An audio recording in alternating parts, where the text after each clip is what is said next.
Bueno, antes que nada, buenos días, buenas tardes, buenas noches, donde sea que estén. ¿Cómo andan? Espero que anden como tengan que andar. Porque ya como que decir si andan bien o andan mal, a veces necesitamos como una sacudida de una semana de mierda.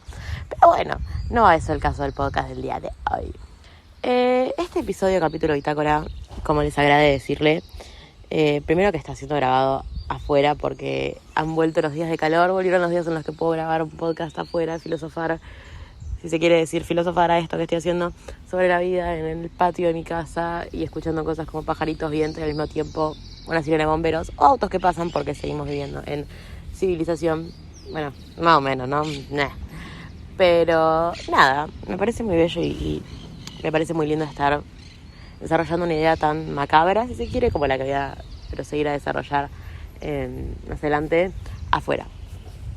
Bien, el episodio del día de hoy se va a notar mucho el cambio de dos ideas muy intensas que siento que tienen una cohesión bastante copada entre ellas, por eso las metí en un solo podcast. Están todas relacionadas con el crecimiento. Al principio iba a tirarlo para un lado un poco más poético, un poco más, antigua Grecia, donde el crecimiento tenía una idea un poco más armónica. Y después lo voy a hilar, o lo hilé, con el psicoanálisis, que viene a destruir toda esa idea de felicidad y esa bella armonía que tenía el crecimiento, ¿no? Bien, el episodio de hoy, para variar, está inspirado un poco, esta primera parte, ¿no? Esta idea ha surgido de un podcast de Valen Muro, que Valen Muro, las personas que me conocen, es un filósofo que a mí me gusta mucho, es un filósofo que recomiendo un montón, tiene también podcast, tiene cartas que son muy lindas de leer. El podcast que yo escuché de él fue el primero, o sea, así fue como me introduje a Valen Muro, que se llama ¿Cómo funciona hacer cosas solo? En ese podcast habla mucho sobre esta idea de cambio de edad, esta idea de responsabilidades que vienen con el paso del tiempo. Y al principio era como, wow, sí, pero después, leyendo un poco más filosofía yo personalmente, me fui dando cuenta que es como un poco más complejo que decir el tiempo pasa, el tiempo es justiciero, como dije en el podcast pasado, el tiempo no para. Entonces, ¿qué es lo que...? O sea, mi pensamiento fue, ¿cómo puede ser que algo que no pare, que sea justo, sea lo que defina cuándo exactamente nosotros hacemos efectivamente el cambio de mayoría de edad y qué es lo que implica todo eso? Porque no es simplemente pasa el tiempo y listo. O sea, no me parece que la idea de que cumplamos 18 años nos hace de repente adultos. Para esto quise traer a mi amigo no tan amigo Immanuel Kant, porque tiene un concepto de ilustración que a mí me parece muy lindo. Básicamente lo que el concepto de ilustración trae, así como muy a grandes rasgos, ¿no? Es que nosotros vamos a alcanzar la mayoría de edad cuando empezamos a hacernos cargo de lo que es nuestra razón propia. Cuando dejamos de responder a la razón de nuestros padres, madres, familiares en general, cuando dejamos de hacerle caso a un entorno, cuando empezamos a darnos cuenta, mira, esto mucho que no me cabe, así que, pero ¿por qué lo tengo acá? ¿Por qué sostengo esto que yo en realidad nunca me paré a pensar? Y es cuando efectivamente nos paramos a pensar sobre la manera en la cual razonamos o pensamos justamente. Es muy loco porque la filosofía siento que hace mucho esto de pensar como pensamos y es algo que el psicoanálisis tiene muy de la mano, por eso me gusta mucho y por eso lo voy a citar en grandes escalas hoy aquí. ¿Qué interpreto yo por nuestra razón o por la razón propia de la razón personal? Bueno, siento que va mucho más allá del hecho de poder tomar decisiones, sino que es hacerte cargo de lo que sentís, hacerte cargo de ciertas situaciones las cuales estás pasando, intentar examinar el porqué, intentar hacer una mirada un poco más etnocéntrica, si se quiere, más hacia vos, sobre qué es lo que está pasando, por qué está pasando esto, entender que hay veces que, yo por lo menos sostengo que hay veces que no hay un porqué de algunas cosas, hacerte cargo de las decisiones que estás tomando, de las consecuencias de esas decisiones, ya sean buenas o malas, saber que somos libres solamente cuando elegimos, entonces que la decisión que vamos a tomar, si bien nos va a generar angustia, va a poder tener una salida, y una vez que tenga esa salida, hacernos cargo de la salida que tiene, porque es algo que nosotros decidimos. Es entender que al final del día ahora sí somos libres, que la libertad va a ser gran parte de otro podcast seguramente, porque el concepto de libertad acarrea muchas cosas sobre cuándo en efecto somos libres. Yo creo que esto de llegar a la mayoría de edad es la representación de cuando en serio somos libres. Yo le digo mayoría de edad al uso de razón, no a cumplir 18 años. Siento que hay gente que tiene 14 y ya podría tranquilamente ser mayor de edad porque se hace cargo de su razón, y hay gente que tiene 35 y sigue sin hacerse cargo de lo que piensa, lo que dice, las voluntades que tiene, o sea, la voluntad detrás de sus actos, mismo de sus actos, o mismo de sus sentimientos o sentidos. El poder hacerse cargo, el poder poner en palabras los sentimientos es un gran acto de razón, en mi opinión personal, claramente. ¿Qué pasa? Nadie está hablando de lo difícil que es. Es como que a los 18 años te tiran al mundo y es como, bueno, mucha suerte, ya creemos que estás preparado para esto. Y siento que no estamos preparados. Yo personalmente no me siento una persona preparada para abarcar todo lo que implica la mayoría de edad, porque si bien lo estoy haciendo, es un proceso extremadamente difícil. No es termino el colegio y veo qué hago con mi vida, es termino el colegio y ahora estoy cayendo en un pequeño solipsismo en el cual me exigen estudiar, me exigen trabajar si no estudio, o de la nada no estoy haciendo nada y tengo demasiado tiempo libre, y el tiempo de ocio no siempre es productivo.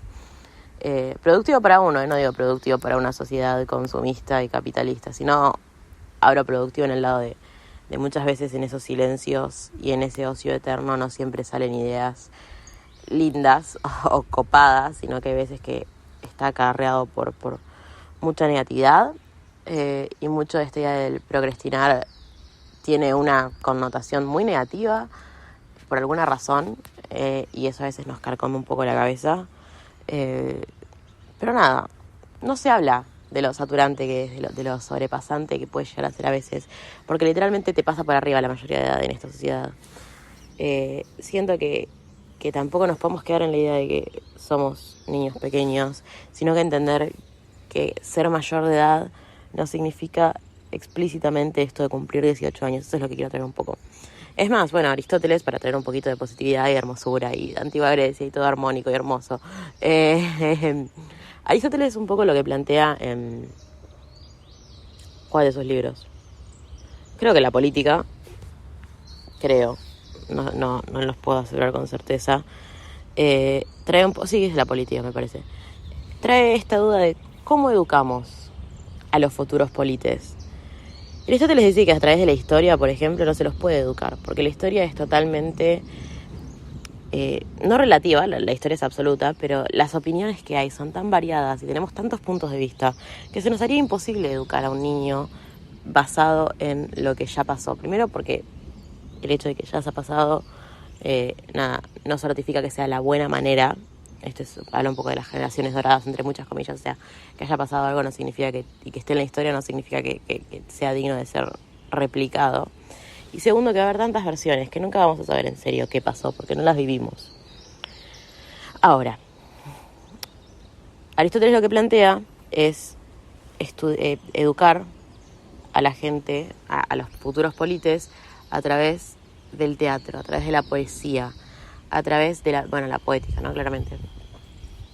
Es educar a la gente, a una sociedad civilizada, a través de obras de teatro, por ejemplo, a través de Edipo, a través de, yo leí justo a Edipo y Antígona, que eran dos obras que yo creo que incentivaban mucho esto de, primero, no te quedes no te cegues con tu propia razón, y segundo, defender lo que crees. Siento que es algo que Antígona hace mucho, esto de defender lo que ella efectivamente piensa, y por más que vaya en contra de su sociedad entera, ella fue y enterró a sus dos hermanos, ¿no? Edipo, siento que le pasa todo lo contrario. Edipo estaba encajetado en que quería encontrar quién había matado al dios, al rey de Tebas, ¿era? Si no me equivoco. Perdón, estoy hablando de la memoria. al dios de Tebas, y había sido él, y el oráculo le decía, mira, no vas a querer saber. Tiresias también le dijo, no rompa las pelotas, no vas a querer saber, te va a hacer mal. Bueno, el chabón siguió, y nunca vio que efectivamente él había matado al rey de Tebas, que era su padre, y que encima se había casado con su madre, sabiendo que él era todo lo que no quería hacer. Entonces esas son maneras de educar, por ejemplo, a la sociedad, sin tener que hacer a la gente crecer a la fuerza. ¿Por qué? Porque muchas veces esto siento que ahora es algo que se hace mucho con el cine, se puede llegar a replicar a los tiempos actuales con el cine, influencia mucho lo que se muestra. Marca generaciones enteras el hecho de tener una película. Digo cine porque es lo que creo que más se consume, pero los libros mismos también. Esto de, qué sé yo, el otro día estábamos hablando con las chicas de la facu, y una de las chicas me dijo, tipo, sí, cierto grupo de traductoras de un libro que lee ella se negó a traducir un capítulo entero porque fomentaba la violencia o el abuso. Y la gente que lo lee se cría pensando que está bien dentro de todo o que es admirable. Y me parece que es verdad que esto que conlleva todo lo que es la escritura, tanto como el cine, todo lo que sean expresiones artísticas, influencia mucho. Entonces, ¿quién no dice que yo le estoy a punto de dar la razón a Aristóteles, persona que he criticado muchas veces? Pero bueno, siento que nadie habla de lo difícil que es esto del paso de edad. Ahora sí, ¿por qué digo macabro?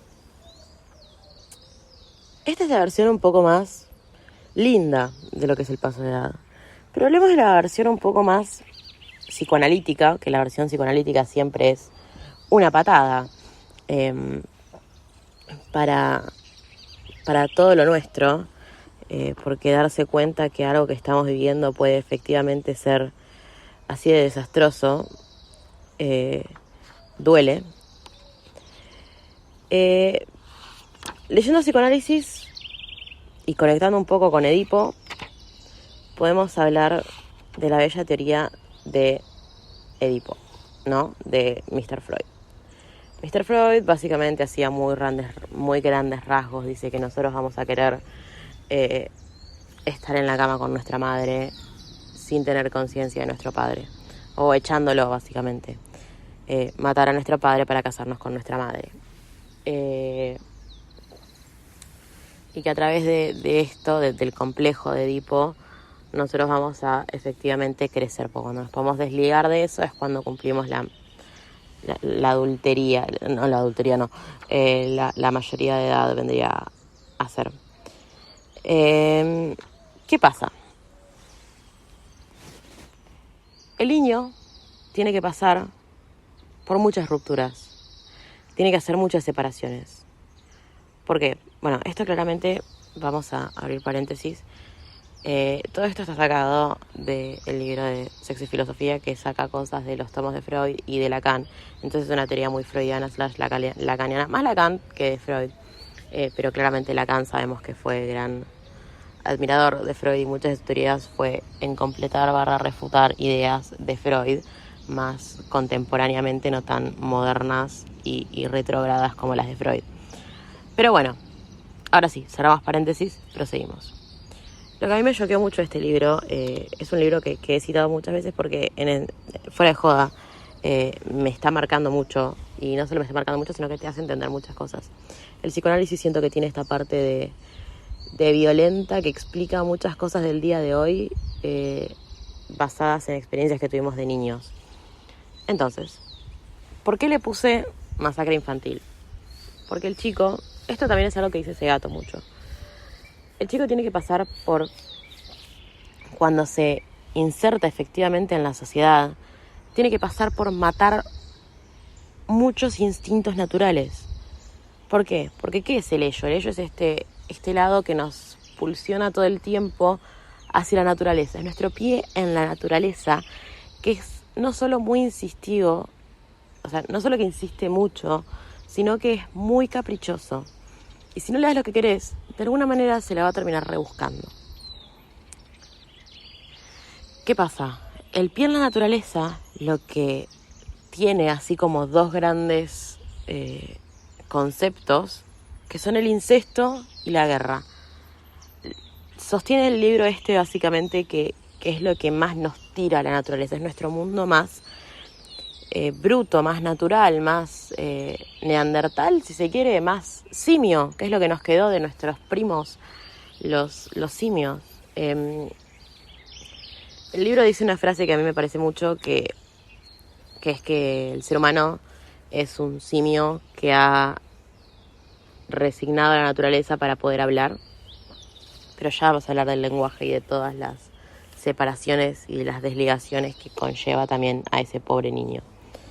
Cuando somos chicos tenemos este ello que nos trae la naturaleza, que está dentro de todo aceptado, que está dentro de todo, que también es alimentado, ¿no? Por el narcisismo de nuestros padres. ¿Qué pasa? Cuando nosotros nos insertan en la sociedad, tenemos que dejar todo eso, porque ni el incesto ni la guerra están socialmente aceptados. Es cuando se crea en nuestro pequeño cerebrito el super yo. El super yo es la otra pata de ley, es todo lo contrario, que son las leyes morales. Son las imposiciones culturales, son las opiniones de nuestros padres, las opiniones de generaciones enteras, las cosas que si hacemos quedaríamos fuera de lugar, entre comillas, ¿no?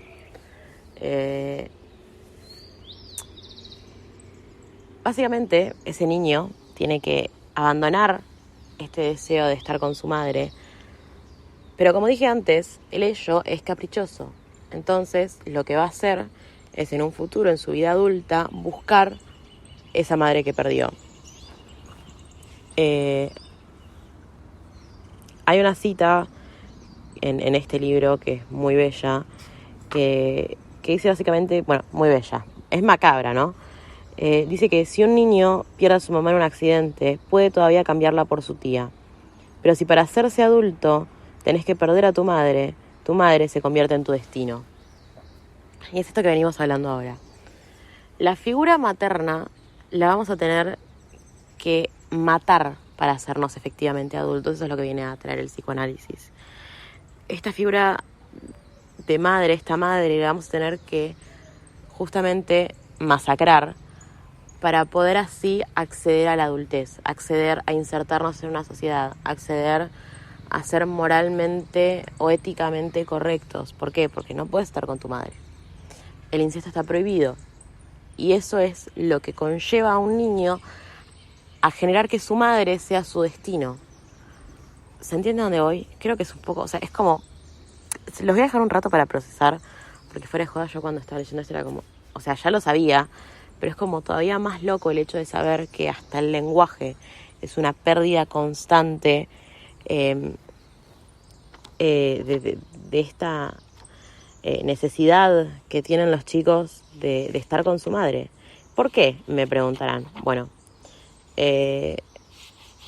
vamos a buscar la página así, porque amo hacer estas cosas de estar con un libro y hacer un podcast. Bien, el lenguaje va a decir Lacan, no sé si es Lacan bien, no sé bien a quién está citando, no sé si son ideas. Dudo que sean ideas de Fernández Liria solo. Dice mucho que el niño está sumergido en lo real, pero el adulto juega un juego que se llama hablar. ¿A qué va con esto?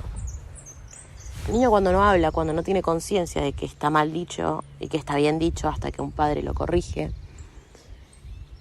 está en lo real, está sumergido en esta realidad, en esta pulsión natural constante. ¿Qué pasa? Cuando nos hacemos adultos, aprendemos a hablar.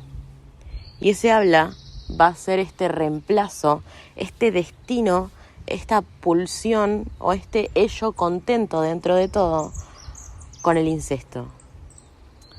¿Por qué?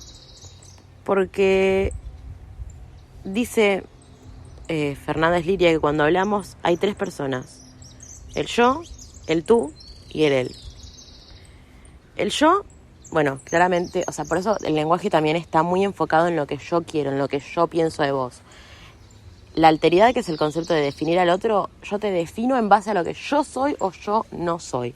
¿Por qué? Porque es el lenguaje, o sea, justamente el ello tenía tantas ganas de salir, tenía tantas ganas de estar todavía inmergido en nosotros, Y es tan necio que ni para hablar nos deja libres. Y justamente hablando es la manera que nosotros encontramos de satisfacer ese yo. El tú va a hacer las identificaciones infantiles y él también va a representar estas identificaciones infantiles. ¿Qué pasa? El tú va a ser mamá.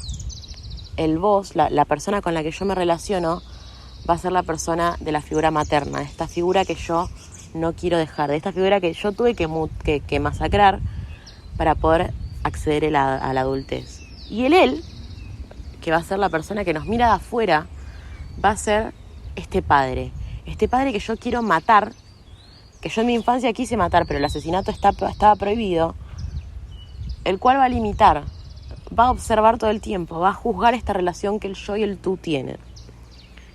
Entonces, ¿qué pasa? Cuando el yo va a querer a alguien, ¿no? Va a querer a esta persona a la cual va a ser la madre destinada. Entonces, pasa por un proceso muy grande en nuestra psiquis. Bueno, esto claramente son todas hipótesis, ¿no? No se puede demostrar en la psiquis que esto está sucediendo verdaderamente. O qué pasa en el inconsciente. Nadie lo puede como demostrar. Freud intentó, pero bueno, nada. Siguen siendo teorías. Como yo quise a mi madre, yo no puedo tener a mi mamá, yo lo proyecto en una tercera persona. Y es muy loco, porque el ello lo que va a estar buscando todo el tiempo es este deseo de estar con mi madre y de matar a mi padre, pero el deber no me lo permite. Entonces, ¿qué va a hacer el deber? Justamente esto, insertarse en el lenguaje para engañar al ello, para meternos en este triángulo amoroso, si se quiere, entre el yo, el tú y el él. Las tres primeras personas, o sea, los tres pronombres personales, básicamente, yo, tú y él, están todo el tiempo involucrados en esta prohibición del incesto. ¿Qué pasa? Hay 1001 síntomas. ¿Por qué? Porque el ello, al ser caprichoso, se conforma por un ratito con esto del lenguaje, con esta idea absurda del lenguaje, pero no le sirve del todo. Entonces termina separándolo no, termina proyectándolo, si se quiere, en síntomas. Los síntomas, ¿cuáles son? La neurosis, por ejemplo, la pedantería, si te gusta el término pedante, el hecho de saber que a veces con palabras no podemos decir todo, la frustración que tenemos, las relaciones tóxicas siento que también pueden ser un síntoma en el cual, depende de la relación que hayamos tenido con nuestra madre, se pueden proyectar, porque al final del día ese es nuestro destino, eso es lo que buscamos inconscientemente. Y hay un pequeño paréntesis, hay un pequeño momento en el que este niño que ha tenido que ser masacrado aparece en nuestra conciencia. Hay segundos en los que el adulto deja de ser adulto. ¿Y cuáles son estos segundos? El amor. ¿Por qué? Porque tenemos la posibilidad de, y acá vamos a citar textualmente a Fernández Liria, tenemos la posibilidad de sentir como niños y no dejar por eso de ser adultos, sino más bien al contrario, ser algo más que adultos, algo más que simplemente humanos, algo que parece ahora quedar por encima de lo humano, algo sobrehumano. Sin duda estamos yendo por el camino de Nietzsche. A menudo él compara a su superhombre con un niño. ¿Por qué? Porque el niño es esta persona que no deja que el lenguaje lo reprima. El niño es esa persona que siente y por ahí no sabe cómo expresarlo y está bien. Que si quiere decir algo sobre el incesto lo va a decir. Que si te quiere encajar una trompada te la va a encajar porque no tiene la prohibición mental de la guerra. Claramente hay muchas hay muchos parecidos con el superhombre de Nietzsche. Y se podría entender muy bien porque Fernández Liria hace esta comparación entre el superhombre de Nietzsche y un niño. Lo que me parece hermoso de esta frase es que la posibilidad que tiene el adulto de sentir como niño es algo hermoso. Como lo dice Fernández Liria, yo básicamente estoy traduciendo un poco, pasando por mi hermenéutica, las palabras de Fernández Liria. Sí, puede ser. Esta idea de que tenemos un paréntesis en el que sentimos amor, en el que sentimos esta atracción aniñada, risueña, ilusoria, pasional, carnal si se quiere también, en la que podemos llegar a dejarnos morir en el brazo de un amado, es algo tan valioso para el adulto. Y por eso siento que es tan difícil de investigar, tan difícil de conceptualizar, tan difícil de buscarle un significado al amor. Porque es algo tan valioso que siento que ni las palabras que hemos tenido a las que nos hemos tenido que someter no pueden ni siquiera embarcar la mitad de lo que es sentir amor, de lo que es que un adulto pueda tener por unos momentos ese sentimiento de niño, a ese niño que tuvo que matar, a esa madre que tuvo que dejar, a ese padre el cual ya había intentado matar pero no podía y ahora lo está reprimiendo constantemente como ley. Dejar de lado por un momento todo lo que es el super yo, todo lo que son estas cuestiones impositivas que tuvimos a las que tuvimos que someternos para poder insertarnos en la vida adulta. Es un paréntesis aniñado en la vida del adulto. Es un anclaje, momento eterno, vamos a citar momentos eternos. Es un anclaje a lo real. Porque el lenguaje es una ficción. El lenguaje es algo es algo que literalmente tuvimos que crear para estar en sociedad, para poder comunicarnos entre nosotros, para dejar el incesto y la guerra. Y este niño viene a complacer todas esas cosas. Sé que es una visión del amor un poco sangrienta, un poco macabra también si se quiere, esto de que al final del día va a terminar siendo incesto y guerra. Yo lo creo así. Yo creo que el amor, las relaciones amorosas al final del día van a terminar siendo el destino del niño que se cumple junto con el deseo de guerra y de matarse, de comerse. O sea, son expresiones que normalmente se usan. O sea, hay una canción del Plan que dice, del Plan de la Mariposa, que dice: con lo lindo que es morir de a poquito con lo lindo que es morir de a poquito en tu misterio. O sea, es disfrutar la muerte. ¿Se entiende, no? O sea, ¿con qué relacionamos el amor? Después vamos a hablar del amor de la muerte y de la vida y lo mal o bien que se llevan uno con el otro. Pero esto es lo que quería traer mucho porque me parece muy interesante. Primero, todo lo que el niño tiene que sufrir y que claramente cómo no se nos va a complicar pasar a la adultez y usar e implementar nuestro uso de razón propia si lo que tenemos que hacer es masacrar las ideas de la naturaleza y tenemos que ir contra naturaleza, tenemos que ser humanos antifísicos, si se quiere, sabiendo que tomando la fisis como esta idea perfecta del universo que gira de Aristóteles, ¿no? Sabiendo que tenemos que ser seres que vayan en contra de su naturaleza, sabiendo que tenemos que ser seres que nada, a través del proceso de desarrollo cerebral y de humanización, si se quiere, hemos tenido que someter todo lo que nos mantenía un pie en lo natural y al mismo tiempo saber que no nos separamos nunca de la naturaleza porque estamos en armonía pura. Es un trabajo hipercomplicado y aparte de todo eso nos tenemos que encargar de estudiar, de trabajar. Si no hacemos ninguna de las anteriores, de no machacarnos la cabeza con la idea de que somos procrastinadores absolutos. En un futuro, mantenernos, poder pagar un alquiler, poder pagar el monotributo, poder conseguir un laburo estable en un futuro. Y aparte de todo eso, tenemos que estar embarcados en la presión que nos pone el lenguaje. Yo propongo que no hablemos más, no, mentira, chicos. Tenía un podcast y quería que la gente no hable. No. Solo que a veces me parece que no nos ponemos a pensar estas cosas o por lo que tuvimos que pasar como niños para estar hasta acá y siento que es algo que se tiene que agradecer mucho, es algo que tenemos que replantearnos un montón también porque no podemos tomar nada como absoluto hasta llegar a la conclusión lógica, evaluando todas las relativas posibilidades. Y nada, agradecer mucho las relaciones que tenemos con la gente, porque ese poder sentir como niño es lo que nosotros hoy medio que nos mantiene acá, cuerdos, neuróticos, porque todos somos un poco neuróticos, pero cuerdos dentro de todo.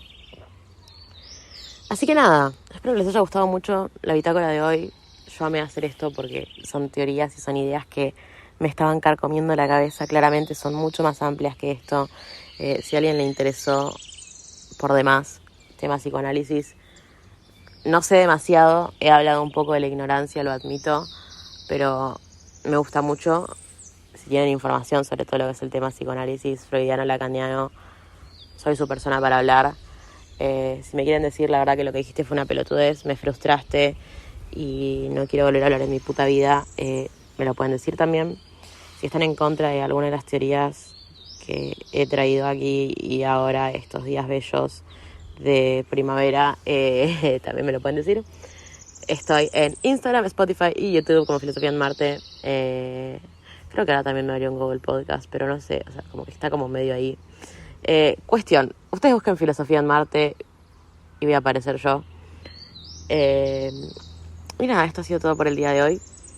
Espero no haberles explotado el cerebro. Les mando un beso enorme y nada, manténganse mentales.